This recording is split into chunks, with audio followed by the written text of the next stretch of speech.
Ya memberatkan sih Bu, boleh naik gitu, tapi ya jangan 60% gitu Bu, berapa gitu.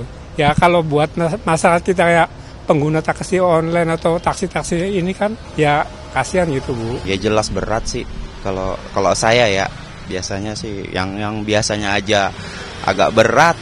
Soalnya pertama ngurusnya agak ribet, terus pakai ditambah segala gitu. Ya 66% kan besar sekali. Saya sih kurang paham cara menghitungnya, cuman ya kalau kita sebagai pedagang kaki lima maunya sih ibaratnya apa ya, nggak usah ada kenaikan lah, biar kita juga bisa ya mencari makan untuk kehidupan sehari-hari. Terima kasih Anda masih bersama kami. Kalau tadi secara hampir keseluruhan yang mengatakan memberatkan, Mas Imam tadi juga menjelaskan harus bayar sekian, juga itu sangat memberatkan. Kalau dari Mas Justinus melihatnya sendiri, tadi kan sempat disebutkan ya mengenai resiko. Paling tidak kalau ada resiko di mana pajak itu naik, artinya daya beli turun. Nah, apakah pemerintah bisa menunda kebijakan itu dengan catatan mungkin ada pointers-pointers di mana membebani masyarakat, kemudian juga ekonomi di tahun 2025 yang juga belum dalam kondisi baik-baik saja? Ya, saya sepakat tadi Mas Acip memberikan catatan ya supaya ada standarisasi sehingga antar daerah tidak timpang, ada orkestrasi dari pusat, sehingga gerak langkah daerah juga kurang lebihnya kan sama gitu ya. Nah terkait option ini saya garis bawahi lagi, 66% option pajak itu persepsi kita seolah-olah ada tambahan pajak 66%. Ini saya padahal tadi saya ingatkan lagi, ini hanya mengubah skema. Kalau dulu namanya bagi hasil, dibagi 70%, 30%, sekarang langsung dengan skema 66% tadi kabupaten kota mendapatkan penerimaannya. Jadi kalau hitung-hitungan saya tadi simulasi ya, kalau harga mobil 100 juta dengan cara lama dan baru nanti lebih murah dengan cara baru. Kalau harga mobil 200 juta saya juga udah hitung, kalau dulu pakai 1,2% ya dulu ya, sekarang 1,2% dan option, itu juga jatuhnya akan lebih murah. Tapi tadi saya sampaikan, kalau daerah yang saat ini mengenakan tarif pajaknya belum maksimal, belum 2%, ada kemungkinan memang beban pajak kendaraannya naik. Tapi tadi pusat memberikan satu skema insentif. Jadi supaya pemilik kendaraan tidak terbebani akibat kenaikan pajak ini, bupati, wali kota diberi kewenangan mengatur, memberikan insentif. Nah ini yang coba dikelola oleh pemerintah. Jadi saya harap ini bisa cukup menenangkan dan melegakan, karena pemerintah tujuannya bukan menaikkan pajak, tetapi untuk membuat tadi porsi daerah bisa didapat sekaligus, yang kedua efektif. Karena sekarang orang takut balik nama, kalau mobil bekas, ada 53 juta kendaraan yang tidak membayar pajak, tidak balik nama. Dengan skema ini mestinya mereka nanti lalu berani untuk mengambil opsi, ya sudah ini ibarat pemutihan lah, karena sekali ke depan sudah tidak ada beban tambahan lagi.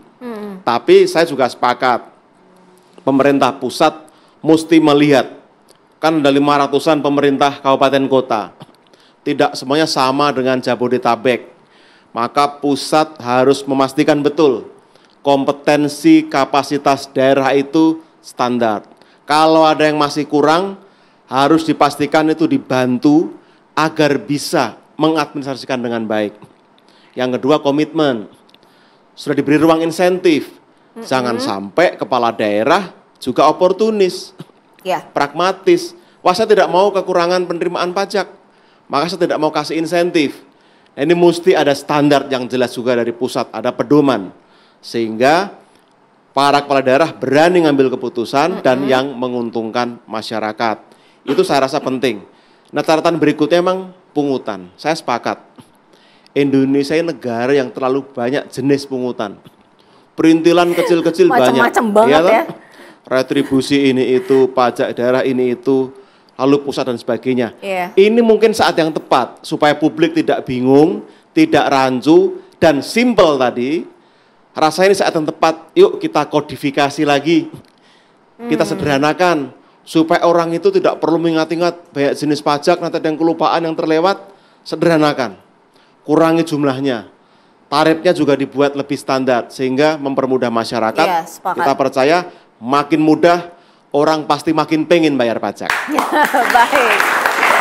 Kita ke Pak Wihadi ya. Pak Wihadi, mungkin sudah ada informasinya daerah-daerah mana saja yang sudah mendeklar bahwa option ini 66%, Pak Wi?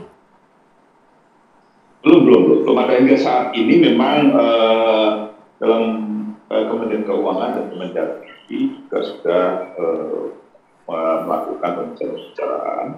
Dan apa yang dikatakan oleh Mas Justinus tadi mengenai masalah pusat dan daerah sebenarnya sudah diatur juga mengenai masalah adanya beberapa dana-dana transfer daerah yang diberikan kepada pusat kepada daerah untuk pembangunan.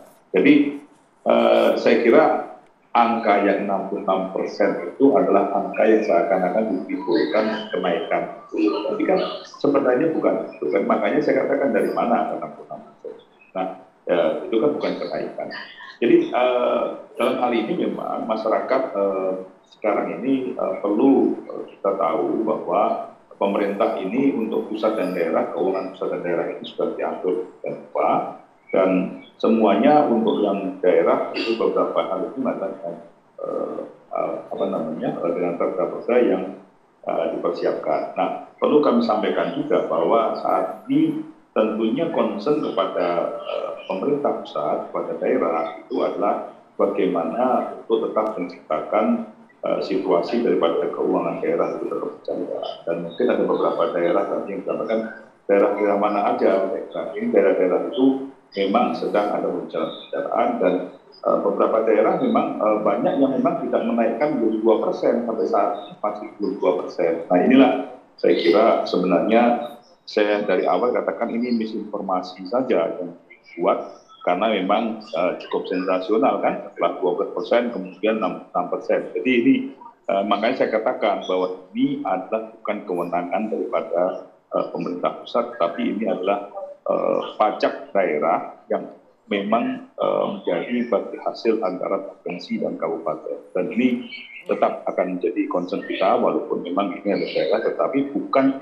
merupakan peraturan yang memang kita persiapkan untuk seluruh rakyat 66%. Jadi apa yang disampaikan oleh Pak Justinus tadi sudah clear sebenarnya dengan apa yang menjadi concern kepada kita semua. Jadi saya terus terang aja juga melihat ini agak siapa sih yang membuat isu ini seakan-akan 66% itu naik semuanya gitu kan. Ini kan membuat kita ini jadinya kan stres sendiri gitu ya, kaget ya. Ini mau ngambil duit semua gitu loh. Padahal nggak begitu gitu loh. Jadi ini kan semuanya seakan-akan dikipasin aja ini. Wah ini pemerintah ini udah mau ngambil uang aja gitu kan. Enggak gitu. Ada semuanya bahwa kita memang tetap memperhatikan dan insentif itu kepada daerah itu banyak sekali. Kita ada DAU, ada DAK, kemudian juga ada DBH, dan itu kita berikan kepada daerah. Dan ini adalah untuk kesejahteraan daerah dan kita untuk apa yang disangkutkan mengenai masalah daya beli masyarakat dan insentif kepada kepala daerah itu tetap kita berikan. Dan juga jangan lupa bahwa kita pusat juga sudah memberikan satu stimulus untuk kenaikan pajak yang 12% itu kita berikan juga untuk bagaimana tetap terjaga daya beli masyarakat ini ke bawah. Jadi kita menginginkan bahwa menengah bawah ini masyarakat menengah bawah ini tetap terjaga daya belinya, dan kita melihat juga pemerintah ini tetap ingin menjaga kondisi perekonomian yang baik. Iya. Mas Adityo, tadi kita sudah sama-sama mendengarkan dari Mas Justinus, melegakan tidak bahwa ternyata dengan kebijakan baru ini tidak sebesar yang sebelumnya, artinya lebih rendah sebenarnya? Kalau untuk saya sih cukup melegakan dengan kebenarannya, cara menghitungnya seperti apa dan estimasi pajaknya seperti apa. Jadi mungkin untuk masyarakat itu nggak ada keraguan lagi untuk ada istilahnya tahun baru mobil baru, Pak. gitu kan. Ya ada kan refresh nih, oh tahun baru harus ada yang baru, ya kan. Rumah baru, mobil baru, gitu kan. Saya siap membeli mobil yang ingin menjual dengan Mobil bekas ya? mobil bekasnya. Dengan perhitungan pajak yang sudah dijelaskan, mungkin ada beberapa yang masih belum paham kedepannya mungkin dari mulut ke mulut ya. Kalau pajak kayak gini, cara menghitungnya seperti ini loh, cara gini loh pajaknya, sosialisasinya seperti ini loh caranya. Nah mungkin belum ada yang terjun langsung bayar pajak tersebut, makanya masih mengira-ngira nih Pak Justinus nih. Jadi ada masukan Mas Ajib, sosialisasinya nih masyarakat tidak tersampaikan dengan baik sehingga mereka juga sudah panik, khawatir, resah, pusing kepala gitu ya. Gini Mbak Sira, sebenarnya ada jalan tengah kalau mau sebenarnya ya. Untuk menghindari kontroversi dan diskursus yang tidak pada tempatnya. Sebenarnya pemerintah tinggal membuat sebuah formulasi penghitungan. Kan ada 500-an kabupaten kota katakan seperti tadi Pak Pras sampaikan. Misalnya daerah di Jawa Tengah, Jawa Timur dan itu langsung nanti per kabupaten kota ya. Karena itu masing-masing nanti di Pemda tingkat 2 Mbak Sira. Tinggal dibuat formulasi. Oh mana nih yang naik, mana yang turun, terutama yang naik dievaluasi. Pemerintah bisa intervensi misalnya secara mandatori. Selama 1 tahun pertama, kenaikan pajak itu harus diberikan menjadi sebuah insentif misalnya. Jadi untuk tahun pertama bisa aja dibandingkan dengan tahun sebelumnya tidak ada kenaikan. Sepakat nggak seperti itu? Nah, artinya kan sebenarnya gini, itu bisa menjadi sebuah jalan tengah untuk menghindari kontroversi sebenarnya Mbak Sira. Jadi sekali lagi, ketika ada sebuah peraturan yang tidak pada tempatnya dan kemudian menimbulkan komplikasi di lapangan, itu cenderung jadi kontraproduktif. Karena itu akan mempengaruhi tax compliance atau tingkat kepatuhan pembayaran pajak. Nanti malah lebih banyak penghindaran pembayaran pajak ketika seperti itu.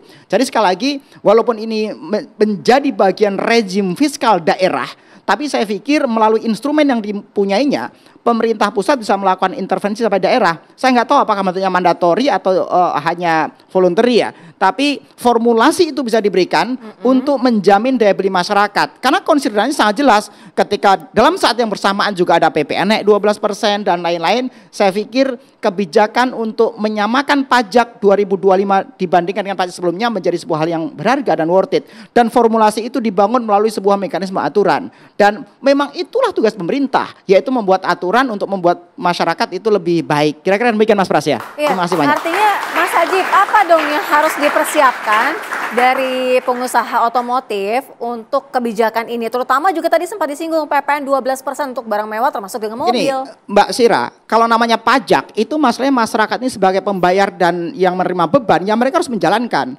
Karena kalau kata ini founder Amerika itu namanya Benjamin Franklin, itu hanya ada 2 di dunia ini yang nggak bisa dihindari. 1 kematian dan 2 pajak. Kan kira-kira begitu. Tapi Mbak Sira, akhir-akhir ini kepastian itu akan menjadi ada 3. Apalagi? 1 kematian, 2 pajak, dan 3 timnas bola Indonesia akan masuk Piala Dunia. Amin. Baik. Nanti kita lanjutkan lagi ya perbincangan kami. Kami segera kembali usai jeda. Tetaplah bersama Indonesia Business Forum.